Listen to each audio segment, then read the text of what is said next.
না না ঠিক আছে, আমার পুরনো বন্ধু কে আপনার জেপি নাড্ডা। হ্যাঁ কালকে আমাদের মিটিং ছিল এখানে হ্যাঁ রেক্সিতে, তোর কি টিউবারকুলোসিস সম্বন্ধে। হ্যাঁ হ্যাঁ ঠিক আছে, আদারওয়াইজ পলিটিক্যাল ম্যানে না খামোশ। সংসদ ভবনের ক্যান্টিনের একটি ছবি সোশ্যাল মিডিয়ায় ভাইরাল হয়েছে, যেখানে দেখা যাচ্ছে জেপি নাড্ডা অমিত শাহর সঙ্গে সংসদের ক্যান্টিনে কালীঘাটপন্থী সৌগত রায় এবং শত্রুঘ্ন সিনহা।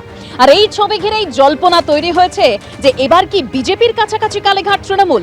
জেপি নাড্ডার সঙ্গে একই টেবিলে দেখা যাচ্ছে সৌগত রায় শত্রুঘ্ন সিনহাকে। অমিত শাহ জেপি নাড্ডার লাঞ্চের টেবিলেও সৌগত রায়। পরপর দুদিন কালীঘাট তৃণমূলের সাংসদদের এমন ছবিতে জল্পনা বাড়ছে, যেখানে সৌগত রায় তিনি এই সমস্ত যাবতীয় জল্পনা উড়িয়ে দিয়েছেন। আর শত্রুঘ্ন সিনহা তিনি মন্তব্য করেছেন যে পুরনো বন্ধু জেপি নাড্ডা, গোটা বিষয়ের রাজনীতির সম্পর্ক নেই।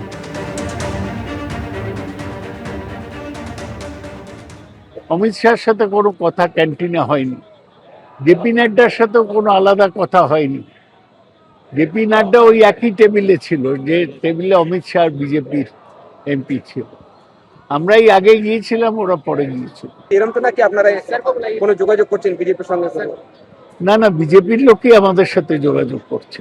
আপনারা কি বলছেন? আমরা তো বলছি চলে এসো, তাদেরকে?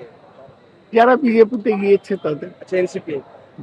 না না ঠিক আছে, আমার পুরনো বন্ধু কে আপনার জেপি নাড্ডা। হ্যাঁ কালকে আমাদের মিটিং ছিল এখানে হ্যাঁ রেক্সিতে, তোর কি টিউবারকুলোসিস সম্বন্ধে। হ্যাঁ হ্যাঁ ঠিক আছে, আদারওয়াইজ পলিটিক্যাল ম্যানে না খামোশ।